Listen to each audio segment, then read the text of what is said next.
ಸ್ನೇಹಿತರೆ, ಇವತ್ತು ನಾನು ಮಾಡ್ತಿರೋ ಈ ವಿಡಿಯೋ ಪ್ರತಿಯೊಬ್ಬರಿಗೂ ತಲುಪಲೇಬೇಕು. ಯಾಕಂದ್ರೆ ಇದು ನಿಮ್ಮ ಪ್ರಾಣ ಮತ್ತು ಕಷ್ಟಪಟ್ಟು ದುಡಿದ ಹಣಕ್ಕೆ ಸಂಬಂಧಿಸಿದ ವಿಷಯ. ನಾವು ಆಸ್ಪತ್ರೆಗೆ ಹೋಗೋದು ನಂಬಿಕೆಯಿಂದ, ಆದ್ರೆ ಆ ನಂಬಿಕೆಯ ಹಿಂದೆ ನಡೆಯೋ ಕರಾಳ ಸತ್ಯವನ್ನು ಇವತ್ತು ನಾವು ಇಲ್ಲಿ ನೋಡೋಣ. ಬನ್ನಿ. ನೋಡಿ ಸ್ನೇಹಿತರೆ, ಇವತ್ತಿನ ದಿನಗಳಲ್ಲಿ ಆರೋಗ್ಯ ಅನ್ನೋದು ಒಂದು ಸೇವೆ ಆಗುಳಿದಿಲ್ಲ, ಅದೊಂದು ದೊಡ್ಡ ಬಿಸ್ನೆಸ್ ಆಗ್ಬಿಟ್ಟಿದೆ.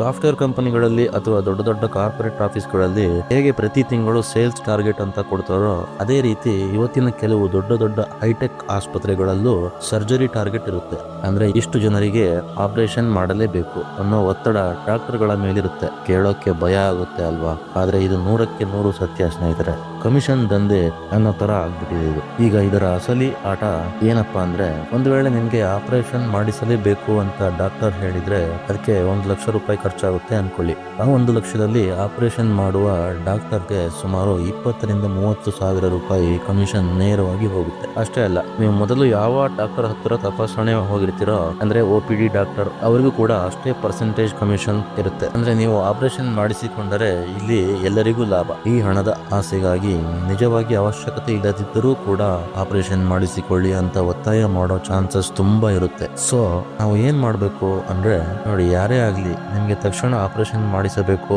ಅಂತ ಹೇಳಿದ ತಕ್ಷಣ ನಾವು ಗಾಬರಿ ಆಗೋದು ಬಿಟ್ಟು ಅಲ್ಲಿಂದ ಹೊರಬಂದು ಒಬ್ಬ ಸರ್ಕಾರಿ ಆಸ್ಪತ್ರೆ ಡಾಕ್ಟರ್ ಅಥವಾ ಮಿಲಿಟರಿ ಹಾಸ್ಪಿಟಲ್ ನ ಡಾಕ್ಟರ್ ಅಥವಾ ನಮ್ಗೆ ಫ್ಯಾಮಿಲಿ ಡಾಕ್ಟರ್ ಅಂತ ಇರ್ತಾರೆ ಗೊತ್ತಿರೋರು, ಅಂತವ್ರ ಹತ್ರ ನಾವು ಹೋಗಿ ಅವರ ಸೆಕೆಂಡ್ ಒಪಿನಿಯನ್ ಏನಂತ ನಾವು ವಿಚಾರಿಸಿ ತಿಳ್ಕೊಬೇಕು. ಯಾಕಂದ್ರೆ ಅವರಿಗೆ ಯಾವುದೇ ಟಾರ್ಗೆಟ್ ಇರೋದಿಲ್ಲ, ಅವರು ನಿಮಗೆ ಸರಿಯಾದ ಸಲಹೆ ಕೊಡ್ತಾರೆ. ಮತ್ತೆ ಎಲ್ಲಕ್ಕಿಂತ ಮುಖ್ಯವಾಗಿ ನಿಮ್ಮ ಹತ್ತಿರ ಒಂದು ಹೆಲ್ತ್ ಇನ್ಶೂರೆನ್ಸ್ ಇದ್ರೆ ತುಂಬಾ ಒಳ್ಳೆಯದು. ಅದು ನಿಮ್ಮ ಹಣಕಾಸಿನ ಹೊರೆಯನ್ನು ಕಡಿಮೆ ಮಾಡುತ್ತೆ. ಸ್ನೇಹಿತರೆ, ಈ ವಿಡಿಯೋ ಮಾಡ್ತಿರೋ ಉದ್ದೇಶ ಎಲ್ಲಾ ಡಾಕ್ಟರ್ಗಳನ್ನು ಕೆಟ್ಟವರು ಅಂತ ಹೇಳೋಕಲ್ಲ, ಆದ್ರೆ ವ್ಯವಸ್ಥೆಯಲ್ಲಿರೋ ಈ ದಂಧೆಯ ಬಗ್ಗೆ ಪ್ರತಿಯೊಬ್ಬರಿಗೂ ಅರಿವಿರಲಿ ಅಂತ ಅಷ್ಟೇ. ಈ ಮಾಹಿತಿ ನಿಮ್ಗೆ ಇಷ್ಟವಾಗಿದ್ದರೆ ಪ್ರತಿಯೊಬ್ಬರಿಗೂ ಇದನ್ನ ಶೇರ್ ಮಾಡಿ ಮತ್ತು ನಿಮ್ಮ ಫ್ಯಾಮಿಲಿ ಗ್ರೂಪ್ ಗಳಿಗೆ ಶೇರ್ ಮಾಡಿ. ಈ ಮಾಹಿತಿ ಚೆನ್ನಾಗಿದೆ ಅಂತ ಅನ್ಸಿದ್ರೆ ನಿಮ್ಗೆ ಈ ವಿಡಿಯೋನ ಲೈಕ್ ಮಾಡಿ. ಮತ್ತೊಂದು ವಿಡಿಯೋಲಿ ಮತ್ತೆ ಸಿಗೋಣ.